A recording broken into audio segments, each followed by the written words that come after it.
Next up, we have Andy Forbes. Andy has worked with the Midwest Migratory Bird Program with U.S. Fish and Wildlife Service as a supervisory wildlife biologist since 2010, and he is based in Bloomington, Minnesota. He has worked with a variety of different bird species over his 25-plus year career in bird conservation across the United States, ranging from northern bobwhite in Texas, red-cockaded woodpeckers in North Carolina, Henslow sparrows in Missouri, salt marsh sparrows in Rhode Island, and golden-winged warblers in Minnesota and in Costa Rica, among many others.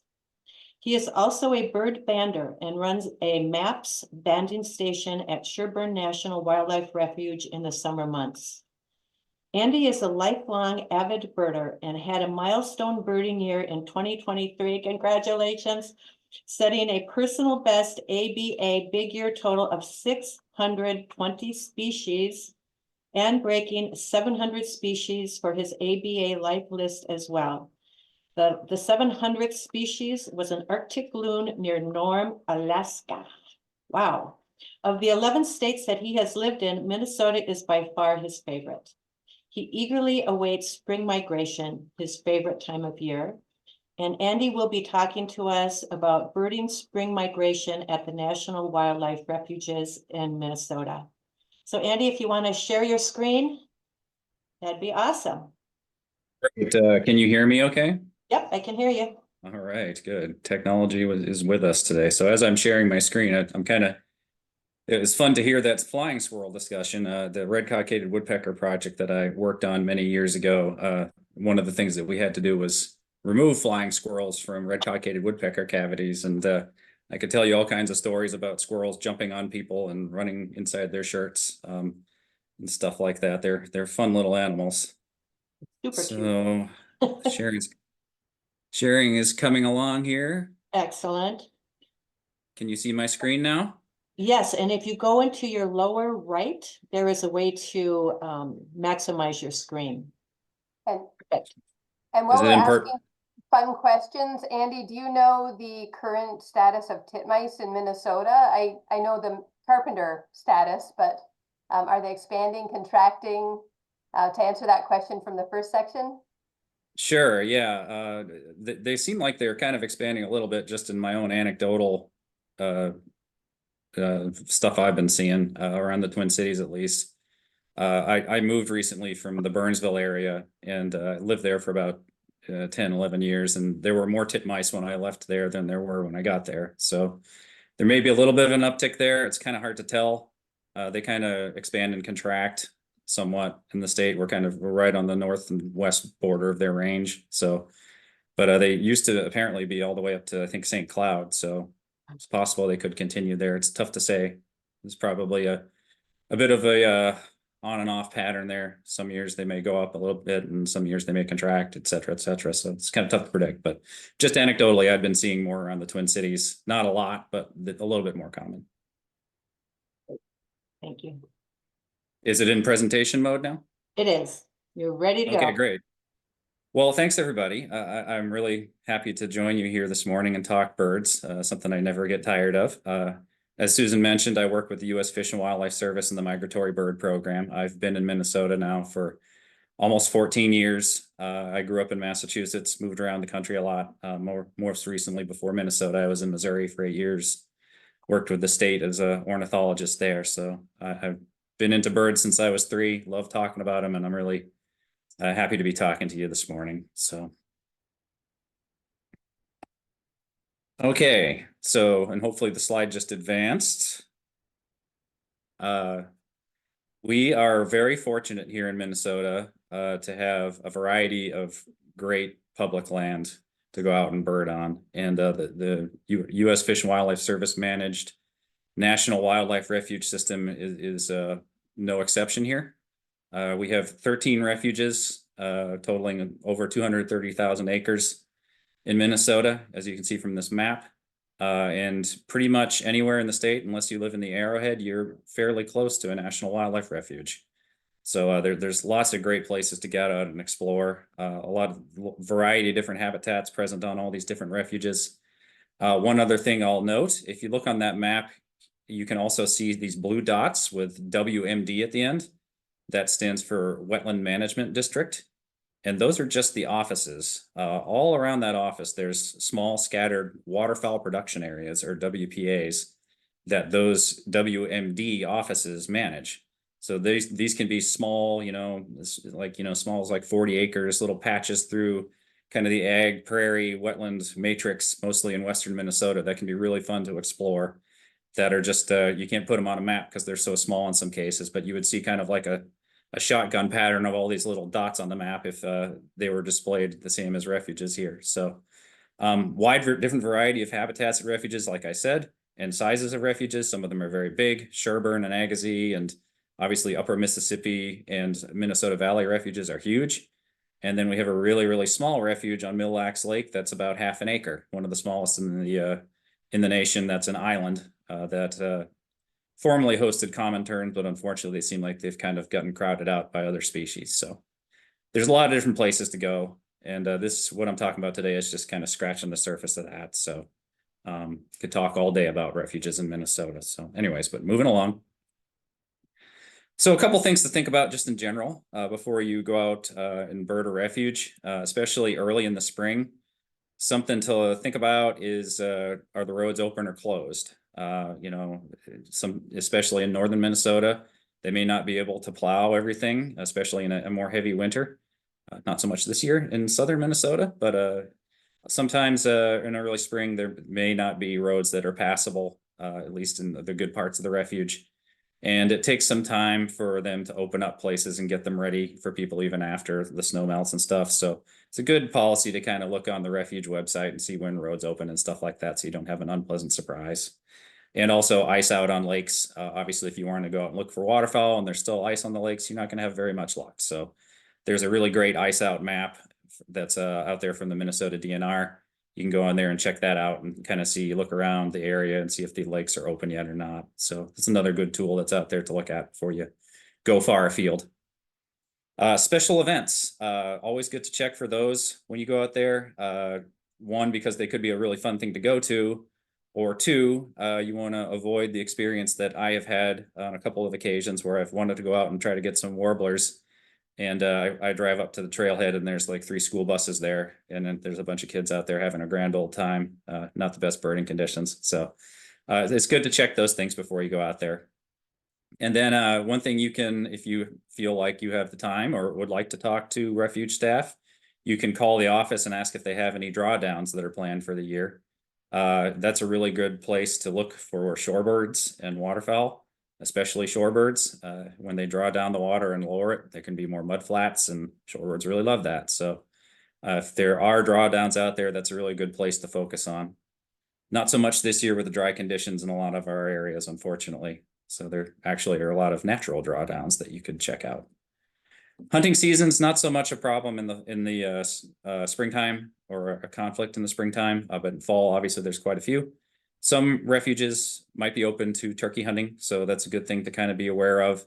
If you stay on trails, you're generally fine. Wearing orange is never really a bad idea when there's seasons about, but more in the fall than the spring is something to think about there. And again, if you're staying on main trails or just driving around, not something you really have to worry about too much. Facilities present, this is another thing to think about there. If you're going to want to go in and see a visitor center, the hours are unfortunately really restricted now. Our budgets aren't great, so a lot of our refuges have really had to restrict their visitor center hours. But if that's something you want to do while you're at a refuge, check on that. Make sure they're open if you want to go in and see the interpretive displays and talk to people. And of course, always check about what's around. Oftentimes there's a lot of other DNR properties that are nearby, or other managed lands that you can go out and bird. Of course, always check for sewage ponds, especially in the western part of the state. Those can be really, really great for water birds, shorebirds, etc. And then finally, it's always good to check eBird before you go, kind of look at, see what's being seen there recently, especially if you have certain species that you want to see. And I'll talk about this a little bit at the end of my presentation. It's a really good way to kind of see the progression of bird migration south of us too, and kind of start thinking about when you want to go out in any individual year and get that first of the year bird. So just some general thoughts on timing before I start talking about species and refuges. It's always better to be out birding than not birding. There's always something to see no matter what time of year. These are just kind of general peak times that I'm going to be talking about today, but it's never a bad idea to get out there birding, in my opinion. There are some differences between north and south in the state. Of course, we live in a very big state, so far northern Minnesota and southern Minnesota. In some cases, there can be some pretty big differences between when things arrive. Some species, not so much, but some pretty big differences.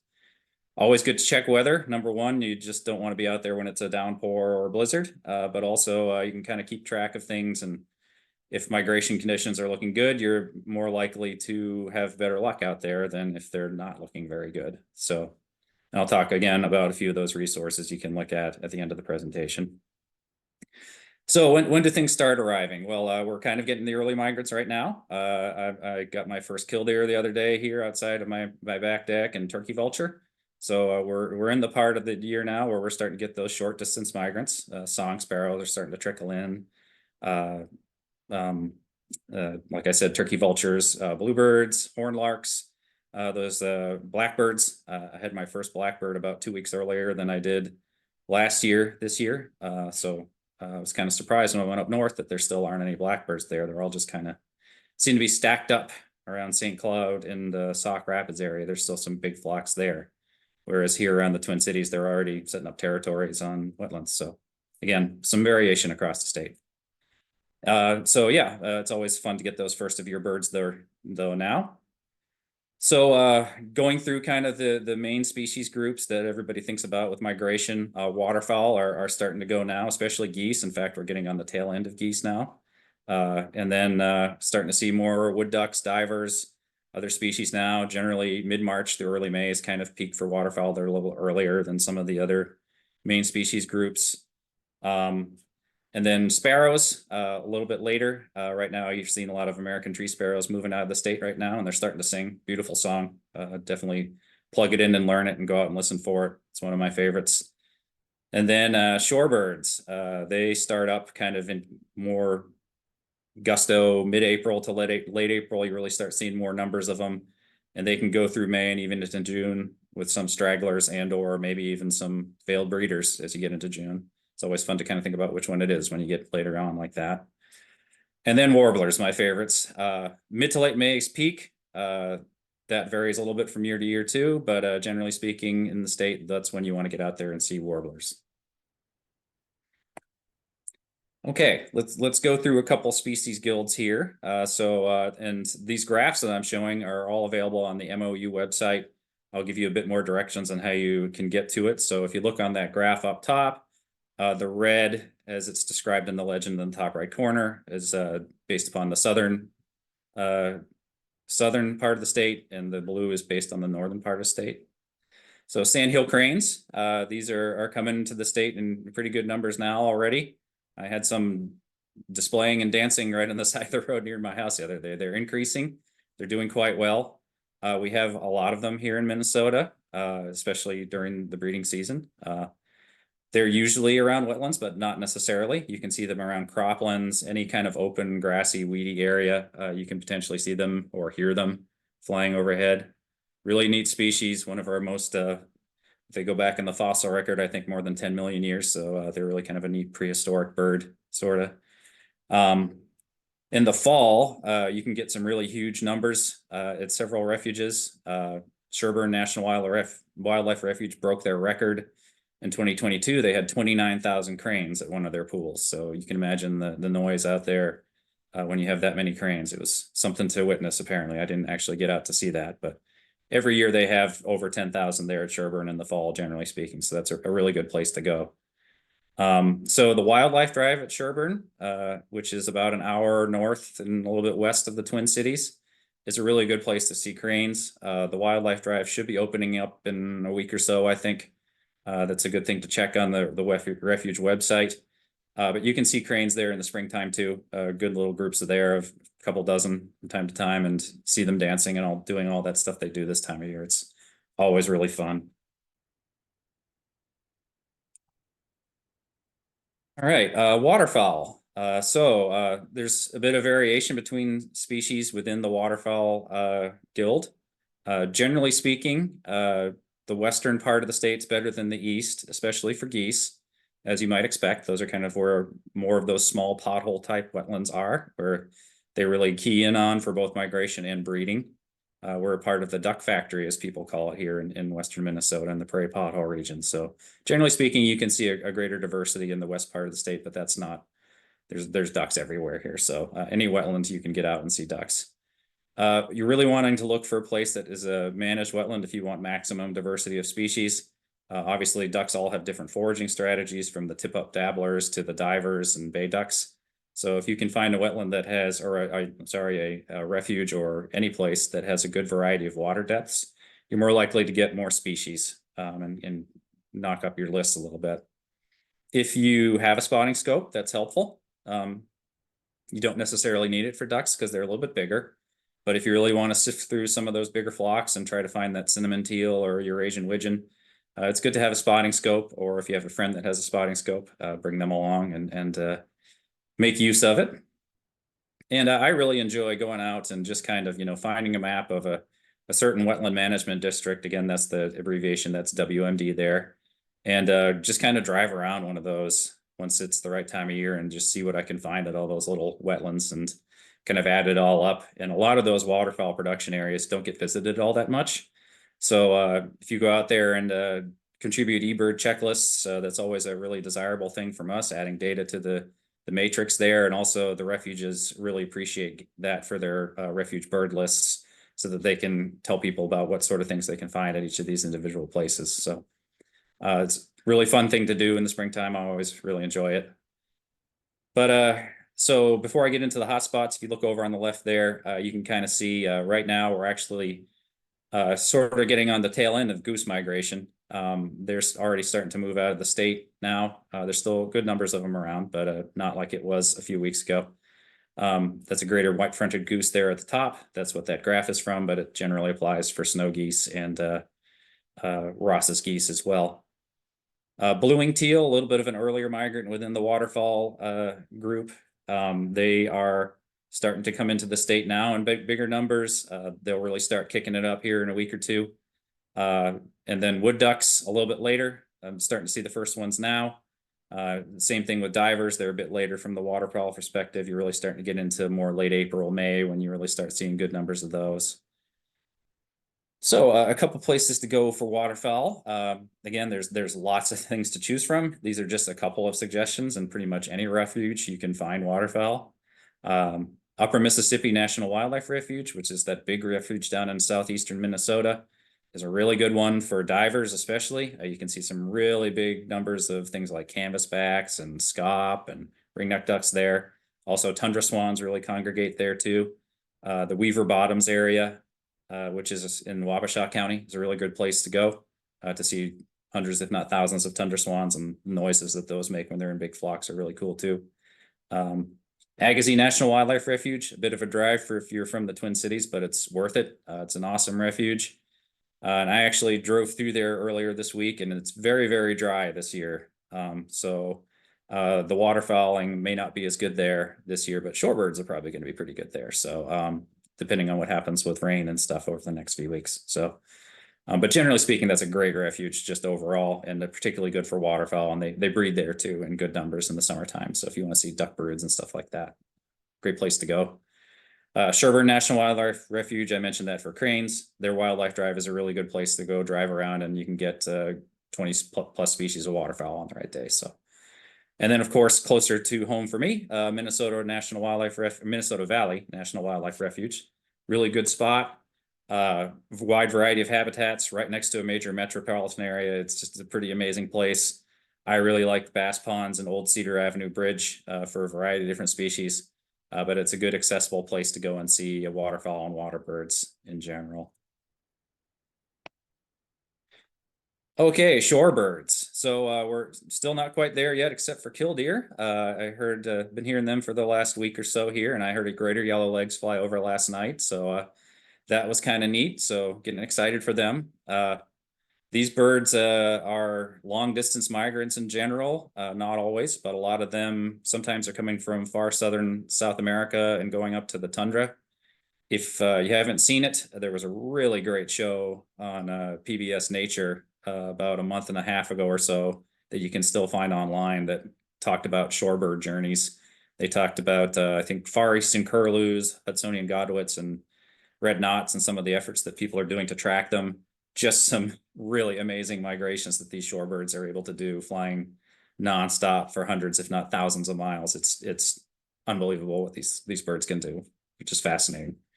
So anyways, getting back to the talk here, west is generally better than east for shorebirds as well. Again, you can find them anywhere, but generally speaking, if you want to get big numbers, the western part of the state's a little bit better. Mudflats are key for shorebirds. So those are those areas where you kind of get lots of dried out mud, obviously, as you might guess by the name, but you want to have some water around it too, especially if you want to get a wide variety of species. You want to have depths up to, several inches or so for some of the birds that like to wade in deeper water, the bigger shorebirds, the godwits and stuff like that. If you have a spotting scope, it really, really helps, especially when you're going through the Caladrus peeps, the famous peeps, the least sandpipers, semi-palmated sandpipers, white-rumped sandpipers, etc. Those can be pretty tough to differentiate. So spotting scopes are really good to have. They're somewhat variable between years and within years. They're, like I mentioned, really fast and good flyers. They migrate at night. So if you have really good weather conditions, the shorebirds might just pass over Minnesota entirely because they can do that. So some years are better than others. And, it's always a kind of debate about a good year for birders and a good year for birds. If you have great migration conditions, they get to their breeding grounds earlier, but we don't get to see them as much. So I tend to think it's better for the birds and I can be patient, but as a birder, that's hard to be patient sometimes. But anyhow, again, watch those weather forecasts. There is a good stretch of weather for migration for a few days, and then all of a sudden you get a cold front or rain coming in. That can be a great time to get out there and see birds dropping in and feeding. Same thing for warblers.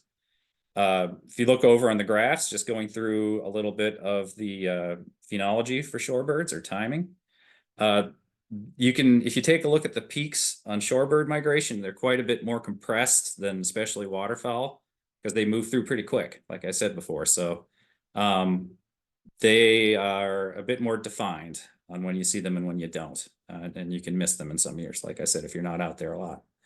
So earlier on, you get things like avocets, killdeer, yellowlegs, stuff like that, and the avocets there up on the top. More western distribution with that species, but you can find them around the Twin Cities too, if you go out and look enough. They're a bit earlier. You're starting to think about them in another week or two as really getting to peak. Then you start getting into peeps more as time goes on, especially as you transition into May. You start getting more diversity with shorebirds. There's a least sandpiper there, and it's classic least sandpiper pose, crouching there in the middle. And then this is a sanderling on the bottom. One of the later shorebird species, ruddy turnstone's another late one. You can get those going into late May and even June, sometimes still migrating through depending on the year. So it's really kind of a late April through May phenomenon with shorebirds with different pulses of different species, etc. And then I just really enjoy going out in general in late afternoon, early evening. I kind of think of that as the magic hour for shorebirds. I don't know what it is. I think maybe just they're kind of really active, feeding, fattening up before maybe migrating or something like that. But I just always seem to have better luck with them then. And it's just kind of a neat time to be out. Some places to see shorebirds, some hot spots. Again, I mentioned the western waterfowl production areas through those wetland management districts can be really good.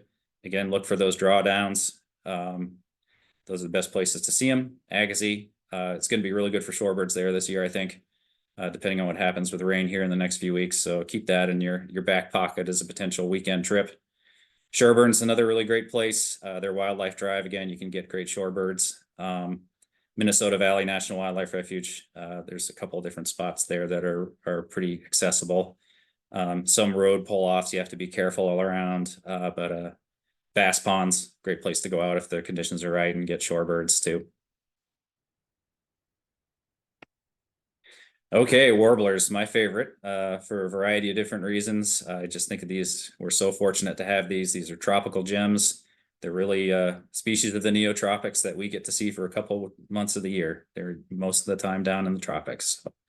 I really enjoy these. This is my favorite time of year when they start showing up. So kind of the flip of the other species we've talked about so far. The eastern part of the state tends to be a little bit better than the west in general.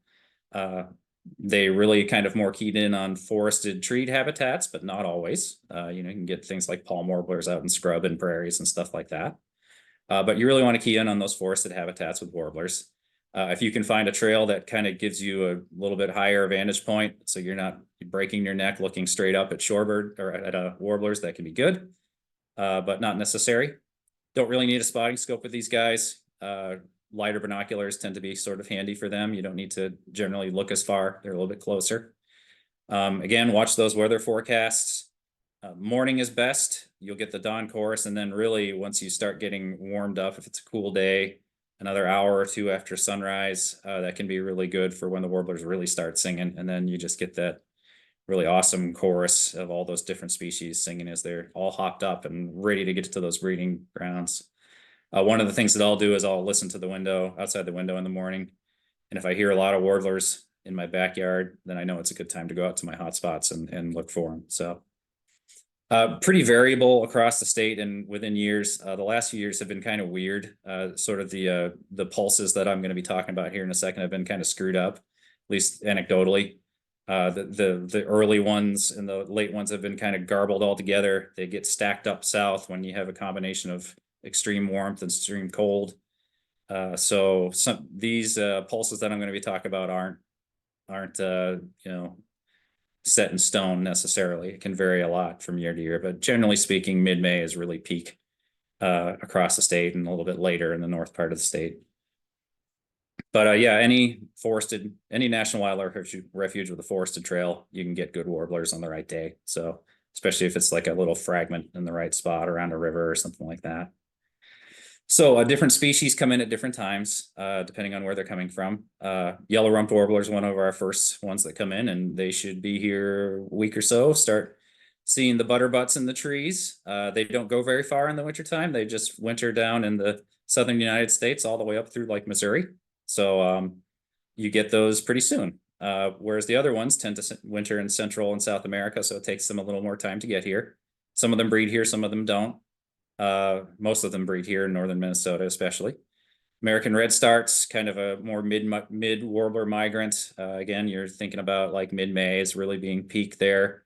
You notice that the north and south vary a little bit more than they did with shorebirds on the pulses because they fly slower. So it tends to be a little earlier. There tends to be a bit more dichotomy between the south and north part of the state there. And then late warblers, things like morning warblers and the other aporinus tend to be a little bit later. The Connecticut warblers and things like that, you're really starting to get into mid to late May when you start seeing them, and blackpoll is another one that's a bit later. So, okay, getting towards the end here, and then I'll be happy to take any questions you have. A couple other selected ones and things that I enjoy that I'll mention. Blackbird flocks, mentioned them before. I always enjoy seeing the first of year redwing. I had my first one on March 2nd this year, which was about 2 weeks before my average, quote unquote. But I really just enjoy seeing them come in numbers. That's just one of those things that my grandfather and I used to have a competition around when I was young. Whoever got the first red-winged blackbird, and I really enjoy that. Rusty blackbirds are moving through right now. That's the species on the top. It's a great time to go out and find them around forested wetlands, especially around rivers, Minnesota Valley, Upper Mississippi Refuge, both really great places to see those. Nighthawks, got a little bit more time before they get here. Those are kind of a mid-May bird. But if you go out at dusk and watch them come in and fly around and doing their display flights, it's really cool. It makes some really amazing sounds. Eastern kingbird down on the bottom there, kind of more of a mid-May to late May species coming in. But when they first get here, they can sometimes be in pretty big flocks. And I intentionally picked a picture of one on a wire. It's fun to go out there and see them when you're driving around, maybe just taking a quick sojourn south of the Twin Cities or something if you live there, and then you can see these things stacked up around the fence lines in kind of open areas. So I really enjoy them. Flycatchers tend to be a bit later migrants in some cases, especially things like alder and willow flycatchers. Sometimes their migration can be more late May and even early June. So if you see a willow flycatcher around the Twin Cities in June. It may not be actually a breeder, it could just still be migrating through. So some first arrivals, just I'll mention a kind of catch all there of things I enjoy seeing. Tree swallows should be pretty soon here. American white pelicans, same thing. Turkey vultures, already starting to see them. They are starting to come into the state. I haven't got my first American woodcock yet, but that should be, if we get a couple of days of good south winds, they'll start really showing up too, and go out and listen for them at dusk. Always a fun thing to do. And ospreys, I'm always looking out my back deck for those. I live near a lake, so looking forward to seeing the first one of them again. Exciting time of year. Okay, just a couple quick favorite spots. I mentioned the kind of going out and touring around WMDs. This can be a fun thing to do. Agassiz, one of my favorite refuges. It's a long drive, but it's worth it. There's a great warbler trail there right near the office, which can be really good. I had almost 20 species there once myself, and that's where I had the school bus incident that I mentioned before. So watch those schedules. The Lost Bay Habitat Drive is really fun. You can go out there and find grebes, waterfowl, shorebirds. There's a nesting colony of Franklin skull glares too, one of the few in the state. Glacial Ridge National Wildlife Refuge is a grassland refuge that's in the northwestern part of the state. It's a bit of a drive, not the best migration hotspot, but some years it can be actually pretty good for shorebird in some of those small wetlands. And you can get stuff like American golden plovers if there's a recent burn. Go out there and drive around in some of those areas, and you can see them kind of all hanging out in those. And grassland birds, like I mentioned before. Minnesota Valley is a really great accessible refuge. There's so many great trails there to go out and explore. Bass ponds, I've mentioned that before. Louisville Swamps, a really great trail too, over close to Jordan and Shakopee, that part of the Twin Cities. And then Sherburne National Wildlife Refuge, the wildlife drive is excellent, like I said.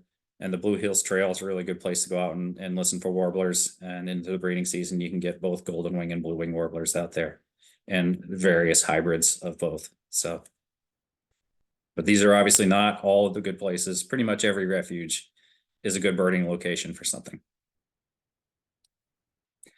Okay, just a quick look at some tools that you can use to help plan your birding. Refuge maps are available online or on site if the office is open. I would not recommend you go to our Fish and Wildlife Service website to get those maps. At least try to navigate through it. I would go on Google, just type in whatever refuge you want to go to or any search engine, and then go straight to that refuge's main page versus trying to navigate through the main Fish and Wildlife Service page. It's a bit clunky, but most times they have good maps on site or online there that you can download, print, and take with you. So that's a great place to get those maps if you're not familiar with a spot. Those graphs that I showed to kind of plan when, if there's certain types of species you want to see, the MOU website has a really excellent database of detailed occurrence maps that I showed in my presentation. You go to MOU, go on the left and click birding in Minnesota, and then drag down to detailed occurrence information. And you can look at those maps for any species that are in the state. eBird's an awesome resource. You can look at where things are in the South and kind of think about when they are going to get here. And then there's all kinds of great tools through their science website to look at migration pathways and things like that. If you want to spend hours just learning about birds, it's awesome. Birdcast, I mentioned that. That's a fairly accurate tool that predicts overall bird migration in an area based upon weather conditions and other things like that. If you haven't checked it out, I highly recommend it. Audubon has a great migration explorer that's somewhat similar to the other things I talked about with eBird and Birdcast. It's really interesting to look at. And then, of course, there's tons of really great field guides out there. There's a really great revision of the Guide to Birding, A Birder's Guide to Minnesota that just came out that I highly recommend if you're newer to birding. It gives you a really good picture for the state. And then lots of really good field guides out there for ID and just general life history, natural history of birds. The Sibley Guide's great. There's a lot of different things out there. Apps, lots of great apps. And of course, Merlin, if you're especially newer to birding. That just gets better and better every year and more powerful. So that is all that I have today. If we have time, I'd be happy to take any questions. Andy, we do have questions, and I'm going to be the one asking them. Okay. The first one is from Faith and Paul, and they're wondering, are there certain wind conditions in the spring that are better than others for viewing migrants? Yeah, so windy days generally aren't good. If it's really, really windy, especially for warblers, you don't want to even bother because they'll just hunker down. But yeah, you want to kind of look for those patterns over a few days in general where you have some good conditions so that things are actually here, especially if it's earlier. And then if you have something that comes in, like a cold front that comes from the south, or I'm sorry, from the north, and north winds right after that, then that can be a good day to go out. But generally speaking, it's kind of a mix of those two. So you kind of have to track things over time and kind of see what's coming in and stuff like that. But generally speaking, you don't want to go out on a really blustery day. It's things are getting blown around, ducks are hiding in the weeds and stuff like that. You won't really see them as well. So I think anything under 15 miles per hour is probably more ideal than above. Perfect. Can you tell us about how the yellow-headed blackbird population is doing at Sherburne? At Sherburne specifically, Yes. I'm not exactly sure what their trends are, but they are there and they're in good numbers. I haven't noticed any kind of declines myself, and I haven't heard anything from the staff there. But it may go up and down in certain parts of the pools depending on if they're doing cattail control and stuff like that. The yellowheads really tend to go into the center of the marsh and kick the redwings out. So if the marshes are a little smaller, you're probably, or the cattail stands are a little bit smaller in any given year, you're probably more likely to see less yellow-headed blackbirds. But last year I was out there and I saw lots of them. So they're around on that wildlife drive for sure. How about farther east, like along the St. Croix River? Do you ever see them in that general area, Pine County? Not so much. They're more of a prairie pothole species. You can get them in some spots, kind of more around the Twin Cities and stuff. Like Minnesota Valley has them in some places. And then like Murphy Hanrahan's not a Fish and Wildlife Service refuge, but they do have some yellow-headed blackbirds. You're kind of looking for those more open areas with that species versus redwings, where you just have a wetland with cattails in the middle of a forest and you get redwings. So question from Kim Eckert. You were recently at Agassiz, and what is the current policy for getting gate keys for access to West Gate and North Gate roads? Yeah, I think you can get them if you ask. Sometimes it depends on what's going on at the refuge at any given time. If they're doing management and stuff, it's probably a little tougher. That's fluctuated over the years. They used to be a lot more liberal with that. Now they're a bit more stringent. But if you're there with a group or something, I think you're more likely to be able to get in there, and if you give them enough notice. But it's not quite as easy to get them as it used to be. So that's something to check with the refuge manager about. Okay, are vehicles permitted there? At Agassiz in general, or off? I guess at Westgate and Northgate roads? Yeah, I think I went back there for work the other day and the roads were fine. So I think they'd be, if they were giving you access, they'd allow you to take a vehicle. I mean, you can walk back there anytime, but you can't drive a vehicle. You just have to get permission for that. Okay. But the roads were good last time I was there. Great. We have a question from Sean. Can we expect that birds will be migrating earlier because of our mild winter? Some, yeah. Like I said, some of those short distance migrants are a bit more attuned to the local conditions, if you will, because they're closer. It doesn't matter as much for stuff that's coming from like Central and South America. They are, not picking up on those cues that we have here as much right now. One thing that I will mention is that it was really warm here in kind of the Twin Cities, southern Minnesota, but in North Minnesota, especially extreme North Minnesota, the winter was a bit more average. So yeah, it might be a little earlier this year, but not a ton for some of those long distance migrants. But for short distance stuff, yeah, I mean, like I said, I had redwings earliest time ever this year. So okay, and then question, could you please repeat the title or author of the recent Minnesota guidebook? that would be Kim Eckert, who just asked the question. I do. He's working on this call, apparently. It's an excellent book and it's brand new, so I definitely recommend checking it out. Excellent. Well, Andy, thank you so much. This was really informative and we truly appreciate your time and putting together your presentation and speaking to us this morning. Thank you so much. My pleasure. Thank you.